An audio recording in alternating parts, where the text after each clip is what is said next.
Hello and welcome back to all my scrappy friends out there. I am Natalie Peconic and I am a maker with close to my heart, and this is my YouTube channel, Nat Scraps.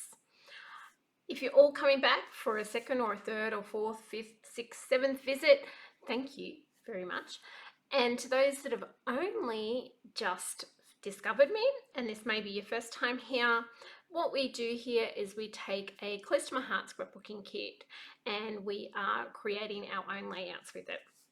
I hope you guys will stick around and see how this one ends up. I really love the end result on this one. It's simple, but it's also quite eye-catching and really quite beautiful, if I do say so myself. That sounds like I'm bragging, but I'm not. What we've started with today is the scalloped pieces that you see that were laying there. They are part of the cut apart sheets that you could only get with the kit. I had taken those out at the start of this recording, but I cut that out because it did take a little while. The background pieces, the base cardstock here is also exclusive to the scrapbooking kit, and that is a mottled kind of, it's cream with a few splatters and bits and mottling on it. It looks a bit like handmade paper. It is absolutely beautiful in real life, and no matter how many times I try to record it, it just does not do it justice. So believe me, get your eyes on it, have a little look. It is really, really, really pretty. I've also pulled out some of the die cuts from the die cut sheet that's in this collection, and I have pulled out the title, Love These Moments. I might use that, I might not. You'll have to stick around and see. The next thing that I've just grabbed, you've seen there, is a 12-inch sticker strip, and I have cut that one in half, and I'm going to place that along the top of the scallop. That brings us pretty much up to date of where we are. So I hope you guys will stay with me and see where this journey takes me today. So I'm going to start moving a few things around, do what I normally do, and try to decide. Here I'm just indicating I think that that needs to be cut shorter, and just have a section of that scallop rather than a long edge. Bringing in the printed paper for the other side and seeing if I want to do a 6-inch strip on either side, and having a look through my other papers and seeing what I like and don't like out of them. Here I'm taking one side of that paper away, and I'm going to tear this printed paper, this beautiful flower paper, in half and pop half on each side. And you see there, so I've got probably about 3 inches width on either side of that. The photos that I've chosen for the layout today, that I chose before I started the layout, are very overexposed, especially the one with my son on the right hand page. It is really, really bright and startling. Now I could have fixed this with a bit of photo software, a little bit, corrected it, but it does make me know exactly the feel of that day, that it was that bright sunshine, end of the school day, playing in the leaves, and to me that is more real than having everything perfect. One of the things I did know though with these photos, that if I put anything really, really dark behind these photos, then that was going to be even more noticeable that they are overexposed. So I was very mindful of that. I didn't want anything really dark or a really dark page. So if I'd used dark browns, things like that, I believe those photos just wouldn't have worked. So one of my reasons for wanting something really, the lightness, the white that I have used there, is because of those photos. You can see here I'm shortening that pretty leaf paper down a little bit, and I'm going to do that on the right hand side as well. And then we're going to get on to do a little bit of fun mixed media, I believe, after I've taped it all back down. I'm so enjoying this collection. I'm enjoying the papers in it. might mention several times about the not using pumpkins, and we don't tend to have autumn and pumpkins here in Australia, not often anyway. So I have been avoiding the pumpkins, but I have used all of the papers without, so the side with the pumpkins on it I haven't used, but I've used all the opposite side. That's what I'm trying to say. Sorry, guys. So here I'm using up the two small scallops. I'd cut off the other side first before I use this one. Now I do cut this a little bit too short, so once I put that title back on, I go, that's not going to look good.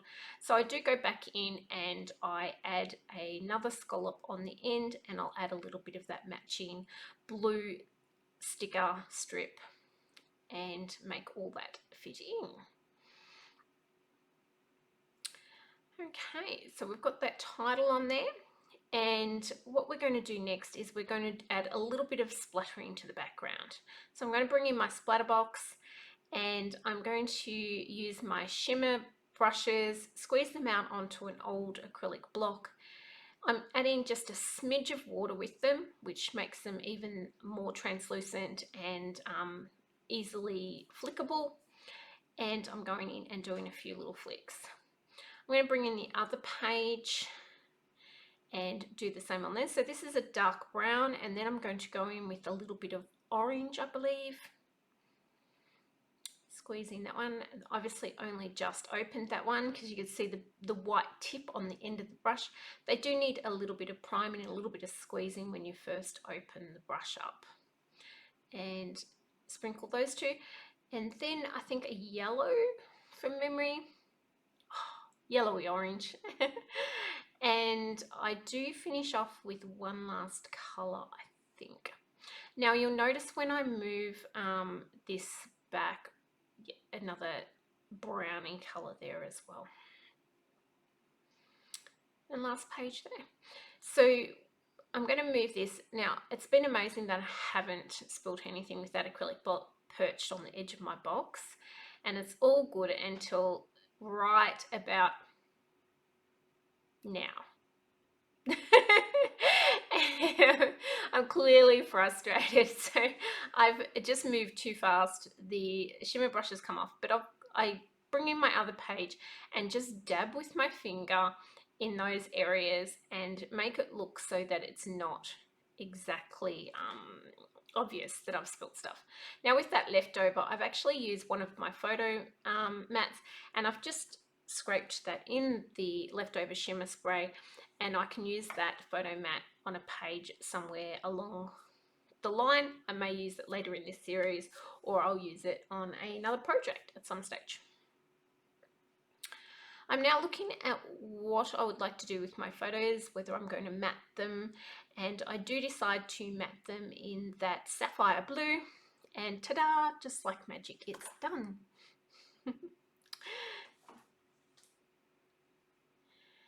Now I'm having another little look about what I'm going to be putting on this page. I bring in these white strips that block is actually used in one of the projects if you follow the instructions, which we don't, so you know. And then I'm thinking I'm going to bring in a little bit more blues and things and make a couple of tags and embellishments. So the two die sets that I used were thrown up on the screen there. One was the tabs and one was the buildable dies, and they are both in the current catalogue and the new catalogue. Both of them are current this month. As of in another 15 days,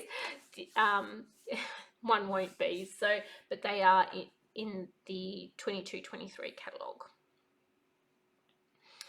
Here I'm just doing some journaling lines, so I've marked that out and I'm using the white gel pen. Now you will notice I have made a bit of a boo-boo here in that as I've gone to do the lines, I've moved the ruler and I do a little bit of a smudge line. I do fix that up by going back in after I've ruled all those lines, and I purposely go in and make it look a little bit more shabby. So I go over a couple of areas and then I get my finger and I just smudge it in several areas. So it doesn't look like I've just made a mistake in one area, that it looks more like it was meant to be. I go and do more to correct that too by adding the white daisy ink pad and just running the edges of that tag through that and giving all the edges a little bit of a distressed look. Now, the one thing I do like to let you know about that white daisy ink pad, it does take a little while to dry. So you need to pop it aside, and I did even hit it with the heat gun. I have cut that out of the footage, but I hit it with the heat gun to dry it off because it does take time. I'm just going to rearrange those photos. So the photo of my son needs to be facing inwards rather than outwards, and I think I'd accidentally moved them around when I was doing some splattering or things like that. I'm adding some foam tape to the photos and I'm going to have them ready to go up. Now I'm not actually adhering them yet, I'm just adding that foam tape so that is done while I'm looking at what embellishments are going around. I can know what will go under where. Popping them in. Now that's the little tag that I cut there, and I've placed it up on top of my son's photo on that right hand side.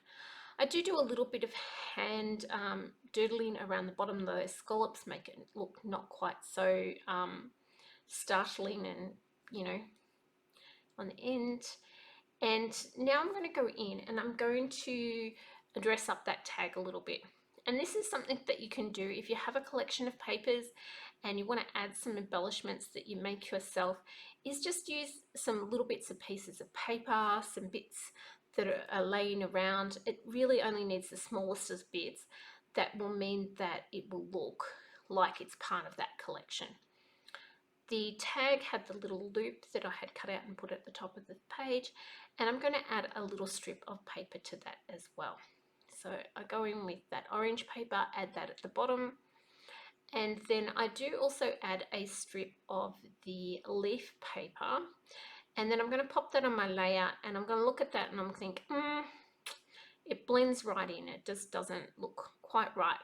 So in a moment I'm going to rip that off the page or off the tag. I'm going to try rip it off, and then I'm going to find that I can't, and then I'm going to replace it with a little piece of green zip strip that I have laying on the bench.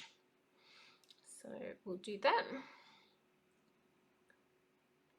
Yep, here I am trying to get rid of it and then replacing it. And once I've put that green on my tag, I'm then going to take a little piece of that and add it to the little tab that I have on the right hand side as well, just to keep everything looking like it belongs. Here we go.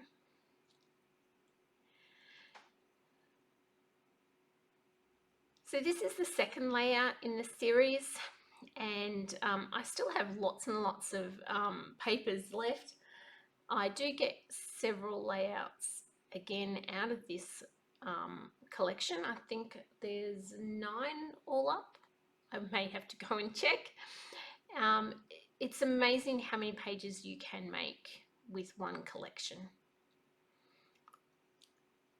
Okay, so I'm now going to start thinking I'm going to adhere that little tag or label there, and I'm starting to think about my title and what I am going to use.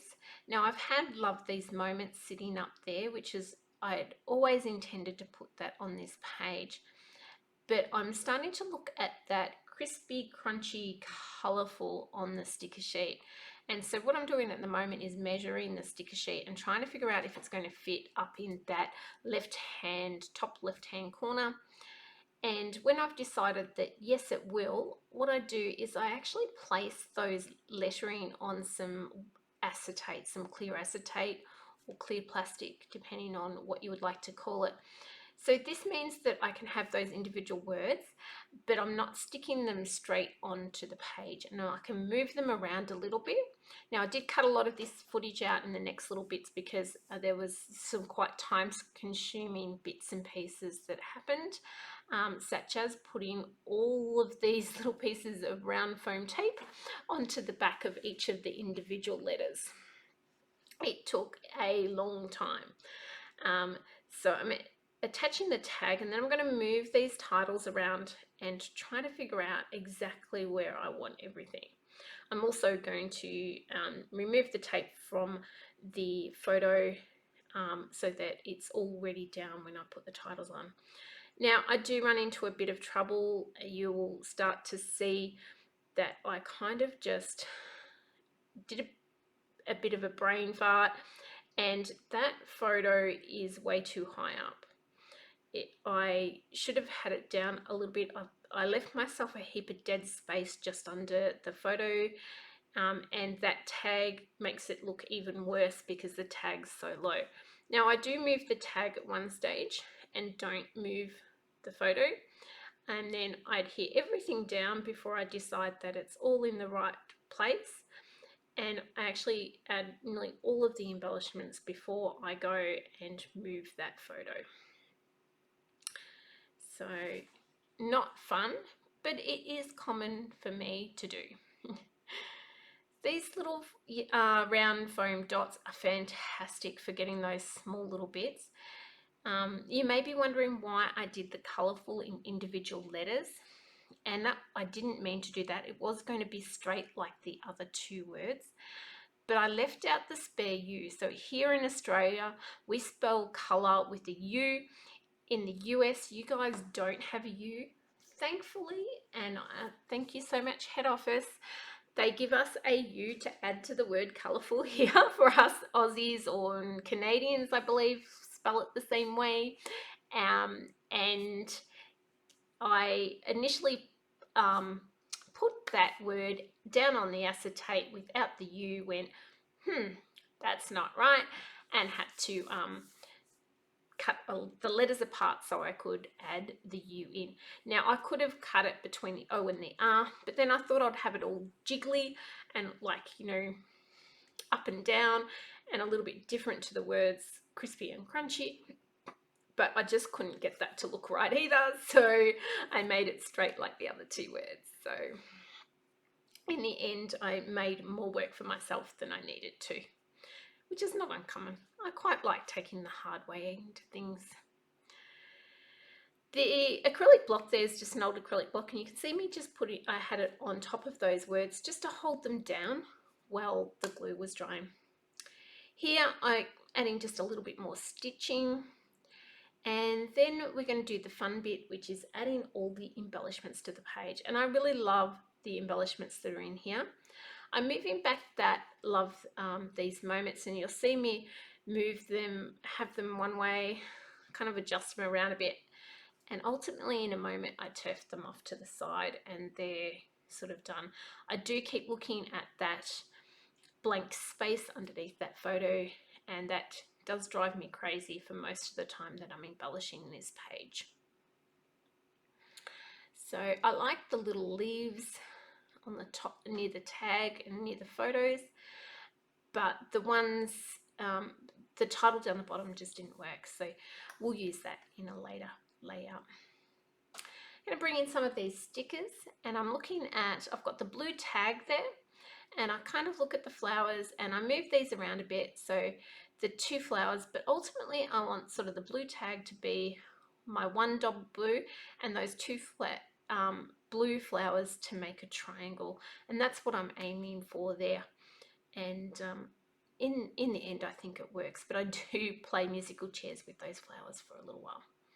I think about putting this flower and that little word title down there, and I think that might kind of fill up that space, but the flowers actually blended into that paper like way too much, so that got turfed off as well.